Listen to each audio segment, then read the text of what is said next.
Hello everyone, welcome to future drops education. तो पिछली कक्षा में हमने रेस्पिरेटरी सिस्टम के कुछ ऑर्गन्स के बारे में पढ़ा था, तो आज हम उनको थोड़ा सा और डिफाइन और डिस्कस करते हैं उसके ऊपर। तो पहला हमारा जो ऑर्गन था वो था नोज, जिसे हम क्या कहते हैं, नाक। और इसके बारे में हमने थोड़ा सा पढ़ा कि नाक का जो आगे का जो पोर्शन है, यहाँ क्या होते हैं, यहाँ होते हैं बाल।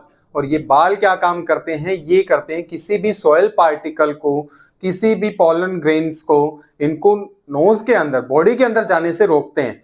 और फिर उसके आगे ये पोर्शन आता है जहां होती है ये बोन। और अब इसका क्या काम होगा, इसके अंदर होती है म्यूकस। और ये म्यूकस क्या करेगी कि जो पार्टिकल्स इन बालों से बच गए वो इस म्यूकस से नहीं बच पाएंगे। ठीक है, तो सेकंड हमारे पास था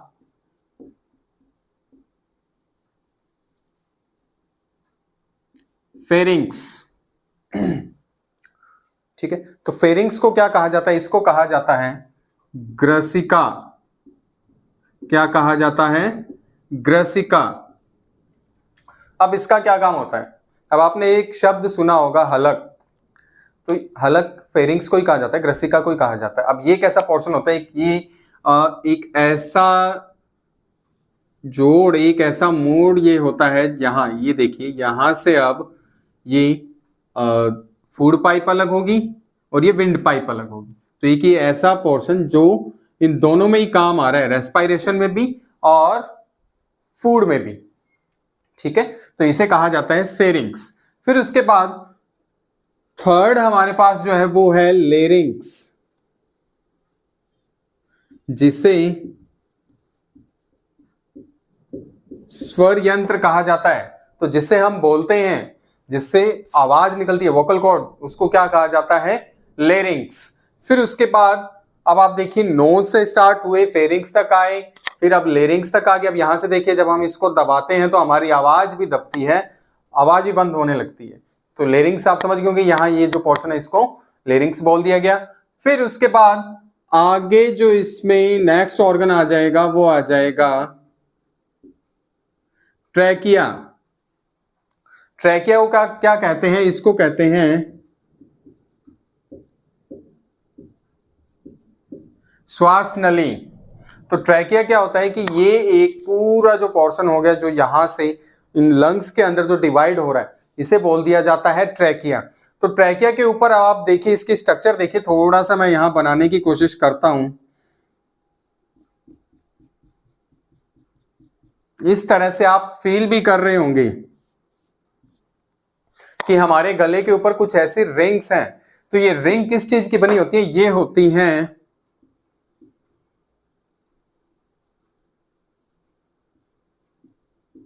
कार्टिलेज। कार्टिलेज रिंग होती है ये।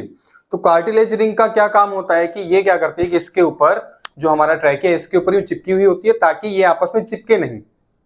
फिर उसके बाद अब कार्टिलेज होती ही क्या है, तो ये होती है, आपने बोन और बोन देखी होगी, तो बोन के जैसे ही दिखाई देती है, पर ये बोन नहीं होती। ठीक है, ये थोड़ी सी सॉफ्ट होती है उससे।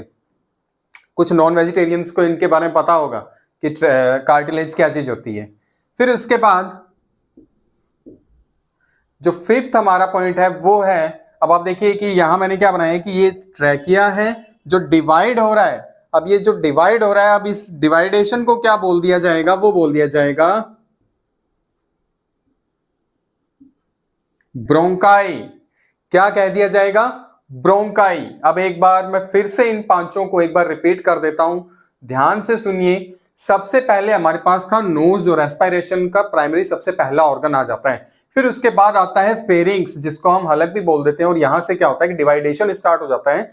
जैसे कि आप यहां देख सकते हो, डिवाइडेशन किस चीज का हो रहा है, वो हो रहा है विंड पाइप और फूड पाइप का। फिर उसके बाद लेरिंग्स को यदि हम देखें तो लेरिंग्स क्या है, जहां से हम बोलते हैं, हमारी जो वोकल कॉर्ड है, ठीक है, उसे बोला जाता है लेरिंग्स। इसको यदि हम यहां दबाएंगे तो अब आप देखिए कि आवाज भी दबेगी इसी के साथ ही। फिर आता है हमारे पास ट्रैकिया। तो ट्रैकिया क्या चीज होती है, ट्रैकिया होता है कि सांस वाली पाइप, जो विंड पाइप होती है, उसे बोला जाता है। फिर ब्रोंकाई। ब्रोंकाई क्या होता है कि ट्रैकिया डिवाइड होता है। अब हमारे पास दो लंग्स हैं, तो अब इन दोनों लंग्स के अंदर ट्रैकिया यूं डिवाइड हो जाएगा, और जहां से डिवाइड होगा उसे क्या कह दिया जाएगा, उसे बोल दिया जाएगा ब्रोंकाई। अब आप देखिए कि इसके बाद जो सिक्स्थ हमारा ऑर्गन जो पॉइंट आता है वो आता है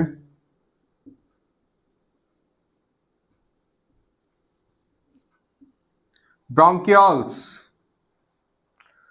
तो ब्रोंकियोल्स क्या चीज होती है? ब्रोंकियोल्स होती है कि जैसे ट्रैकिया डिवाइड हुआ ब्रोंकाई में, ब्रोंकाई डिवाइड होंगी ब्रोंकियोल्स के अंदर।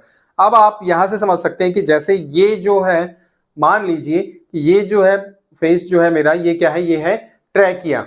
अब यहां से ये डिवाइड हो गया, दो हाथ जो दिखाई दे रहे ये क्या हो गए? ये हो गए ब्रोंकाई। और ब्रोंकाई के भी अंदर आगे उंगलियां डिवाइड हो रही हैं, तो ये क्या होंगी? ब्रोंकियोल्स। अब मैं यहां आपको एक डायग्राम बना के दिखा देता हूं।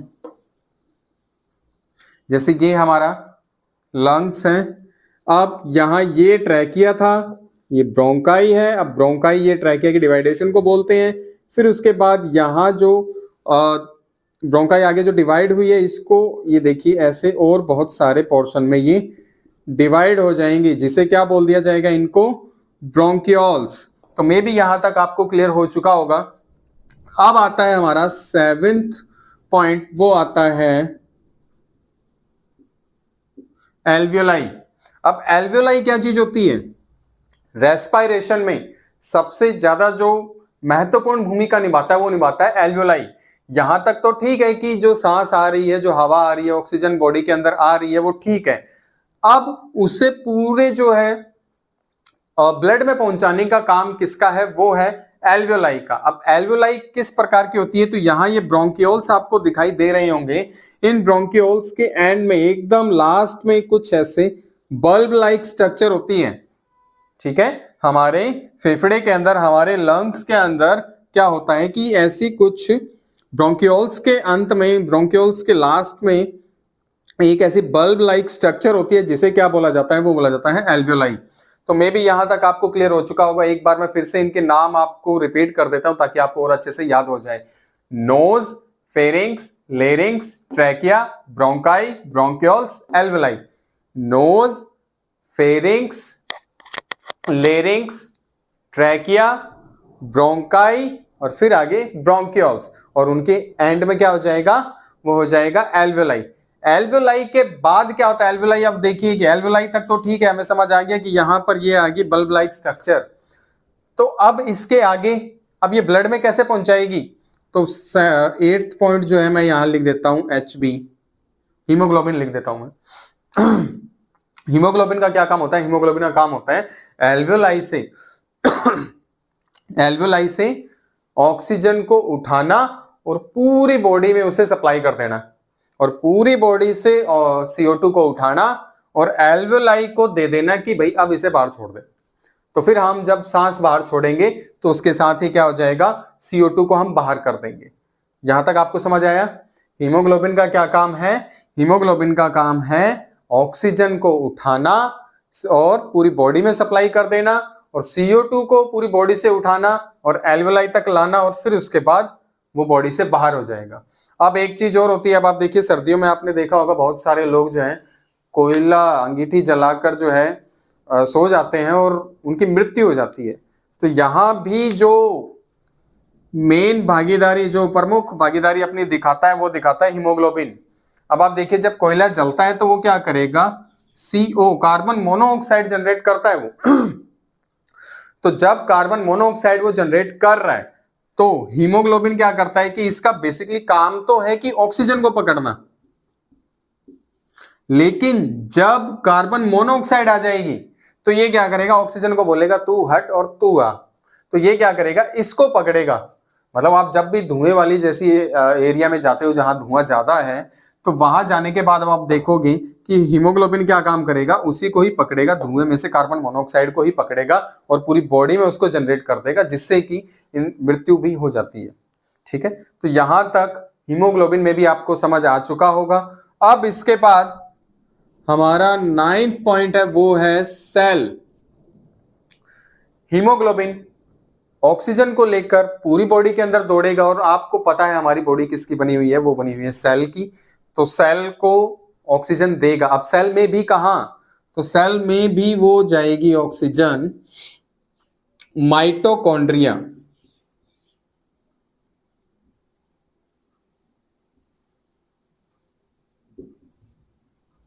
माइटोकॉन्ड्रिया में। और माइटोकॉन्ड्रिया के अंदर क्या होगा कि यहां चलेगा क्रेब्स साइकिल, जहां ऑक्सीजन की नीड होगी, और फिर यहां क्या हो जाएगा कि CO2 जनरेट होगी क्योंकि ग्लूकोज बनता है, और फिर उसके बाद वहां से CO2 उठाकर हीमोग्लोबिन क्या करेगा, एल्वेलाई को दे देगा, और एल्वेलाई से वापस हो जाएगा ब्रोंकियोल्स में, ब्रोंकियोल से ब्रोंकाई, ब्रोंकाई से ट्रैकिया, ट्रैकिया से लेरिंग्स, फेरिंग्स, और फिर नोज। तो जिस प्रकार ये, अब आप देखिए कि ऐसे प्रोसेस चल रही थी, अब ये वापस भी जब एक्सेल करेंगे तो कुछ ये इस प्रकार की चलेगी। यहां तक मे भी आपको पूरा मैटर क्लियर हो चुका होगा। तो रेस्पिरेशन में कुछ मेन टॉपिक कुछ इतने ही थे। अब इसके बाद इसकी थोड़ी बहुत और एसेंशियल जो जानकारियां हैं वो अब देख लेते हैं हम।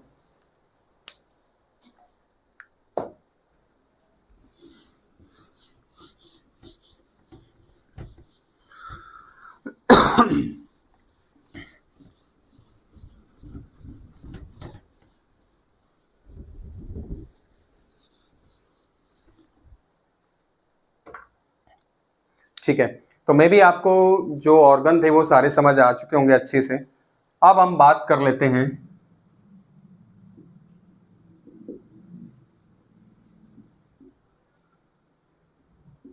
Tidal volume. तो टाइडल वॉल्यूम क्या होती है कि हम जब नॉर्मल रेस्पिरेशन कर रहे हैं, जैसे दिन में हम नॉर्मल सांस ले रहे हैं, हम कोई यूं कोई ज्यादा कंसंट्रेट करके यूं बड़ी बड़ी सांस नहीं लेते, हम नॉर्मल जो रेस्पिरेशन चलता है उसके अंदर हम कितनी हवा जो हमारी बॉडी के अंदर, हमारे लंग्स के अंदर एंटर करवाते हैं, तो वो करते हैं हम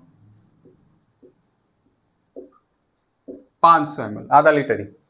ठीक है, तो नॉर्मल रेस्पिरेशन के अंदर हम 500 ml ही जो है ऑक्सीजन को, हवा को अंदर आने देते हैं। फिर उसके बाद ये तो थी नॉर्मल, अब आ जाएगी टोटल कैपेसिटी के हम हाईएस्ट कितनी जो है अंदर कर सकते हैं, तो वो है हमारे पास टोटल कैपेसिटी कितनी है, वो है 6000 ml।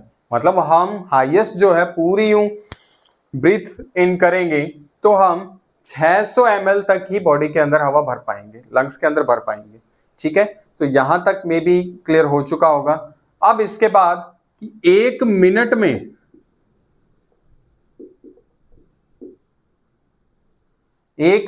में हम कितनी बार सांस लेते हैं, तो वो लेते हैं 16 बार। नॉर्मली हम 16 बार लेते हैं। ठीक है, और जब हम रात को सो जाते हैं तो सोते टाइम जो है हमारी ब्रीथिंग कितनी हो जाती है, तो वो हो जाती है 12 से 13। ठीक है, क्योंकि सोते टाइम हम जो है थोड़ी लंबी सांसें लेते हैं, तो इसके लिए 1 मिनट में जो हमारा ब्रीथिंग हो जाएगी वो कितनी हो जाएगी, वो हो जाएगी 12 से 13। और जो नॉर्मल चल रहा था वो कितना चल रहा था, वो चल रहा था 16। अब ये कुछ एक जो है प्रश्न आए हुए हैं एग्जाम में, इसीलिए इनको अलग से हम कर रहे हैं। अब एक मान लीजिए बच्चा है, बच्चा कितनी जो है ब्रीथ करेगा, तो वो कर लेता है 20 से 25। बच्चा 1 मिनट में कितनी कर लेता है, 20 से 25। अब आप देखिए उसके लंग्स भी छोटे होते हैं तो वो जल्दी जल्दी पंप करता रहता है। तो यहां तक क्लियर हो चुका है। एक बार मैं फिर से रिपीट कर देता हूं।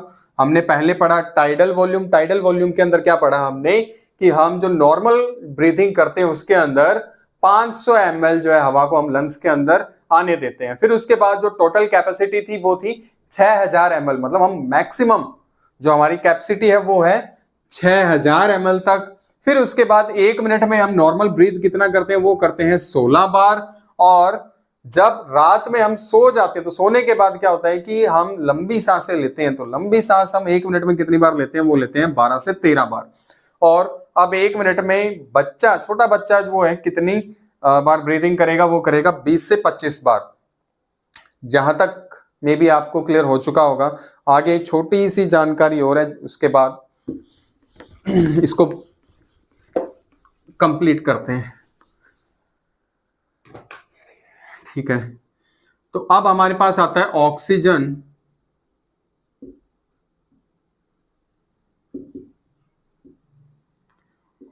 सिलेंडर। आपने देखे होंगे। तो अब ऑक्सीजन सिलेंडर में क्या सिर्फ ऑक्सीजन होती है या कोई और भी गैस उसके साथ मिली हुई होती है? तो सही जवाब होगा इसमें ऑक्सीजन सिलेंडर होता है। उसके अंदर कौन कौन सी गैस होती है? उसके अंदर होती है O2 प्लस N2। मतलब ऑक्सीजन के साथ नाइट्रोजन भी होती है। अब यदि हम ऊंचाई पर जाते हैं तो ऊंचाई पर जाने पर क्या होगा कि हमें ऑक्सीजन सिलेंडर की जब जरूरत पड़ेगी तो उसके अंदर यही चीज हमें मिलेगी, क्या मिलेगी, O2 प्लस N2। अगर हम सिलेंडर लेके जाते हैं और ऊंचाई पे तब भी हमें इसी चीज की जरूरत पड़ेगी। और यदि हम समुद्र में जाते हैं, समुद्र में यदि हम जाएंगे तब हमें किस चीज की जरूरत पड़ेगी, तो पड़ेगी O2 N2, तब भी हमें O2 N2। लेकिन फर्क कहां आएगा, फर्क आएगा कि जब हम समुद्र में 300 फीट से ज्यादा गहराई में जाएंगे तब जो हमारा ऑक्सीजन टैंक होगा उसके अंदर कौन सी गैस होगी, वो होगी O2 प्लस हीलियम। ठीक है, तो आप देखिए कि नॉर्मल जो हमारा गैस ऑक्सीजन सिलेंडर है उसके अंदर ऑक्सीजन के साथ N2 नाइट्रोजन मिली हुई होती है। यदि हम ऊंचाई पे जाते हैं तब भी हमारे पास जो ऑक्सीजन सिलेंडर होगा उसमें भी हमें ऑक्सीजन और नाइट्रोजन को यूज करना पड़ेगा, वही हमें मिलेगा सिलेंडर। और यदि हम समुद्र के अंदर जाते हैं, नॉर्मल एक ज्यादा डीप नहीं जाते, तब भी हमें जो ऑक्सीजन सिलेंडर मिलेगा उसके अंदर ये गैस होगी। यदि हम बहुत ज्यादा डीप में जाते हैं, समुद्र की गहराई में जाते हैं अच्छे से, तो वो मान लीजिए जैसे ये 300 फीट से भी अगर हम ज्यादा नीचे जाते हैं तब हमें जरूरत पड़ेगी ऑक्सीजन प्लस हीलियम की। अब आप देखिए कि ये साथ में हीलियम है, नाइट्रोजन है, इसकी जरूरत पड़ क्यों रही है, तो इसकी जरूरत इसलिए पड़ रही है क्योंकि हमारी बॉडी को जो है हैबिट ही नहीं है। ठीक है, जैसे हम अभी हमने शुरू में पढ़ा कि हम एनवायरमेंट से क्या कर रहे हैं, ऑक्सीजन ले रहे हैं, हमारे हिसाब से तो हम ऑक्सीजन ले रहे हैं हवा से, लेकिन उसके साथ साथ हम नाइट्रोजन भी ले रहे हैं, हम कार्बन डाइऑक्साइड भी ले रहे हैं। ठीक है, तो ऐसे ही हमारी बॉडी को हैबिट ही नहीं है। तो अब क्या होगा, इसीलिए जो है मिश्रण तैयार किया जाता है। और फिर यदि अब मैं एक छोटी सी बात और करता हूं, जैसे कि आईसीयू में आपने देखा होगा, आईसीयू में बहुत सारे मरीज होते हैं, कोई पेशेंट होता है जिसको आईसीयू में रखा जाता है, तो अब इसको जो गैस दी जाती है ऑक्सीजन, उसमें क्या मिला हुआ होता है, तो उसके अंदर भी जो है ऑक्सीजन प्लस नाइट्रोजन मिली हुई होती है आईसीयू तक। क्योंकि आईसीयू के अंदर अगर आप देखो तो वहां मास्क लगा दिया जाता है, उसको फेस मास्क लगाया जाता है, ऑक्सीजन मास्क लगाया जाता है, जिससे क्या होगा, वो ब्रीथिंग कर पाता है। इसमें क्या होगा, आईसीयू में वो खुद करेगा। अब बारी आती है जब उसको वेंटिलेटर पे ले गए, वेंटिलेटर पे क्या होगा, वेंटिलेटर पे अब आप देखो नाक के अंदर पाइप डाली जाती है, यहां तक तो वो खुद रेस्पायरेशन कर रहा था जो मरीज है, जो पेशेंट है। वेंटिलेटर पे क्या होगा, वो रेस्पायरेशन नहीं कर पाएगा, तो जब वो रेस्पायरेशन नहीं कर पाएगा तो उसके नोज के अंदर क्या किया जाएगा, एक पाइप डाल दी जाएगी, पाइप के जरिए जो है उसके अंदर ऑक्सीजन पहुंचाई जाएगी। और अब इस बार जो है जो सिलेंडर यूज होगा उसके अंदर कौन सी गैस होगी, तो वो होगी O2 प्लस हीलियम। तो मे भी यहां तक आपका मैटर क्लियर हो चुका होगा। परीक्षाओं में इनसे संबंधित बहुत बार प्रश्न पूछे गए हैं कि आईसीयू के अंदर यदि कोई व्यक्ति है तो उसके जो ऑक्सीजन सिलेंडर में है कौन सी गैस ऑक्सीजन के साथ मिश्रित की जाती है, या वेंटिलेटर का भी सवाल आया हुआ है। तो अब आप इनको थोड़ा सा और ध्यान से देख लीजिएगा। आज की वीडियो में इतना ही, अगली बार मिलते हैं कोई एक नई वीडियो के साथ। धन्यवाद।